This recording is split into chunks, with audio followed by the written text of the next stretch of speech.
Viral seorang kakek 70 tahun simpan uang ratusan juta di bawah kasur butut. Sarnelli, seorang kakek di kota Serang, Banten membuat heboh keluarga dan tetangganya. Pasalnya di kamarnya yang sederhana tersimpan tumpukan uang lebih dari 100 juta rupiah. Sarnelli diketahui hidup sebatang kara di rumahnya di lingkungan Karundang Lor, RT 4 RW 2, Kelurahan Karundang, Kecamatan Cipocok Jaya, Kota Serang. Sarnelli mengumpulkan uang tersebut lebih dari 10 tahun. Uang itu dikumpulkan Sarnelli dari hasil menjual bebek peliharaannya, bantuan pemerintah, dan juga pemberian dari warga.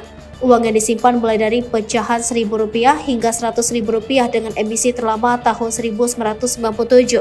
Uang itu dikumpulkan Sarnelli dengan cara diikat menggunakan karet, lalu dibungkus menggunakan kantong plastik dan ditumpuk di kamarnya. Ada beberapa kantong plastik dimasukkan ke dalam ember bekas cat.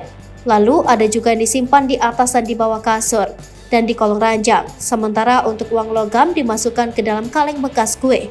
Selama bertahun-tahun tak ada keluarga yang mengetahui adanya uang tersebut di kamar Sarnelli. Uang ratusan juta rupiah itu akhirnya diketahui setelah Sarnelli memberitahukan kepada keponakannya Olah Sahala pada Selasa 25 April 2023 malam. Sarnelli memberitahu keponakannya karena sejak 2 bulan lalu dalam kondisi sakit dan hanya bisa terbaring di atas kasur. Sarnelli diketahui sudah tidak bisa berjalan.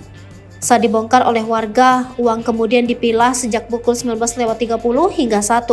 Hasilnya didapati uang kertas sebanyak 7 juta rupiah lebih dalam kondisi rusak, sedangkan sebanyak 18.270.000 rupiah dalam kondisi masih utuh dengan pecahan 1.000, 2.000, 5.000, 10.000, dan 20.000. Kemudian keesokan harinya, Ola bersama keluarga dan warga membantu membersihkan kamar Sarnelli karena kondisinya yang berantakan.